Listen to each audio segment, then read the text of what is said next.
Everyone, welcome to my channel dream medicine. मैं हूं वैष्णवी और आज हम बात करेंगे एमबीबीएस अब्रॉड 2024 के बारे में। बहुत सारे क्वेश्चंस होंगे, बहुत सारे डाउट्स होंगे। For same I am here. But हाँ, उससे पहले मैं ये जानना चाहूंगी आपके क्या क्वेश्चंस है, आपकी क्या क्वेरीज है, तो कमेंट करके मुझे जरूर बताइए। I will help you all. So I hope आप सबने कमेंट कर दिया होगा। तो आज हम क्या बात करने वाले हैं उसके बारे में बात करते हैं। आज हम बात करेंगे एनएमसी की गाइडलाइंस के बारे में।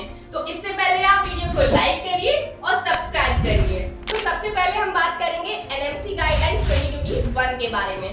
तो जो स्टूडेंट्स नीट 2024 अपीयर करने वाले हैं उन्हें शायद से इस चीज के बारे में नहीं पता होगा। बट हाँ, जो ड्रॉप आउट स्टूडेंट्स हैं जिन्होंने नीट पहले भी दिया है उन्हें आई होप इसके बारे में पता होगा, बिकॉज इसके बिना आपकी डिग्री इनवैलिड हो सकती है। तो चलिए हम बात करते हैं नीट की गाइडलाइंस के बारे में। तो पहला रूल क्या कहता है? पहला रूल ये कहता है कि आप जिस भी कंट्री या जिस भी यूनिवर्सिटी से अपना कोर्स कर रहे हैं तो उसका कोर्स ड्यूरेशन मिनिमम 54 मंथ्स का होना चाहिए, यानी कि 4.5 इयर्स।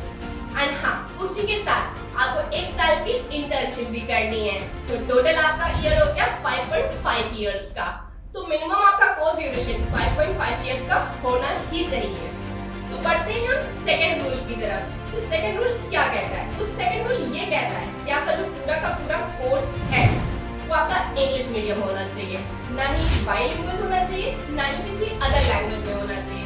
जैसे कि आप देख सकते हो, आप रशिया भी जाते हो, आप जॉर्जिया भी जाते हो पढ़ने, तो लोग ऐसा करते हैं कि पहले इंग्लिश पढ़ाते हैं, फिर आधा कोर्स आपको रशियन या जॉर्जियन लैंग्वेज में पढ़ाते हैं। बट ये नहीं चलेगा। अगर आपका कोर्स पूरा इंग्लिश मीडियम में नहीं है तो आप एनएमसी की गाइडेंस फॉलो नहीं कर रहे हो और आपकी डिग्री वैलिड नहीं होगी। तो बढ़ते हैं थर्ड रूल की तरफ। थर्ड रूल क्या कहता है? थर्ड रूल ये कहता है आप जिस यूनिवर्सिटी में जा रहे हो अब्रॉड पढ़ने के लिए वो यूनिवर्सिटी WHO में लिस्टेड होनी चाहिए। अब इसके बारे में कैसे पता करोगे कि वो लिस्टेड है नहीं है? तो सबसे इजी तरीका, आप हमें भी कांटेक्ट कर सकते हो। हमारा कांटेक्ट नंबर नीचे दिया गया है। हम 24/7 आपके लिए अवेलेबल हैं। और हाँ, अगर आपको खुद से भी पता करना है कि कौन सी यूनिवर्सिटी लिस्टेड है कौन सी नहीं है, तो बहुत इजी तरीका है। आप वेबसाइट पे जा सकते हो। वेबसाइट का नाम है wdoms.org। आप इस वेबसाइट पे विजिट करो, यूनिवर्सिटी का नाम डालो, आपको वो लिस्ट खुल जाएगी कि यूनिवर्सिटी लिस्टेड है या नहीं है।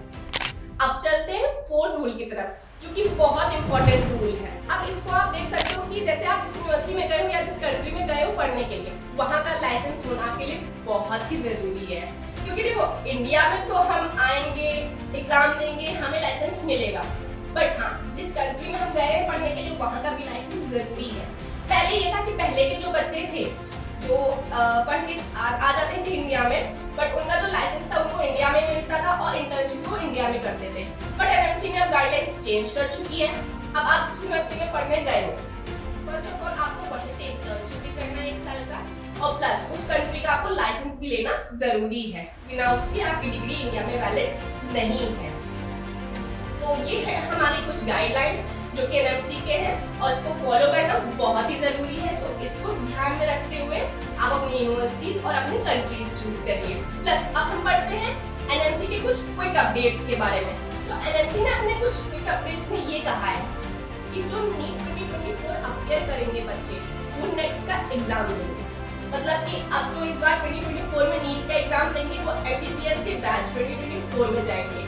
तो उसके 4 साल बाद, मतलब 4.5 इयर्स के बाद फरवरी 2028 में वो अपना नेक्स्ट का एग्जाम देंगे, जो कि सबसे पहला बैच जाएगा। और नेक्स्ट का एग्जाम इक्विवेलेंट है नीट पीजी के लिए। जब आप नेक्स्ट का एग्जाम क्लियर करेंगे तभी आपको लाइसेंस मिलेगा और तभी आपको पीजी में सीट मिलेगी। तो ये है हमारे कुछ एनएमसी के नए अपडेट्स। तो ऐसे ही अपडेट्स के लिए, ऐसी ही क्वेरीज के लिए हमारे साथ जुड़े रहिए। हमारे चैनल को फॉलो करिए, सब्सक्राइब करिए। Thank you and wait for my next video.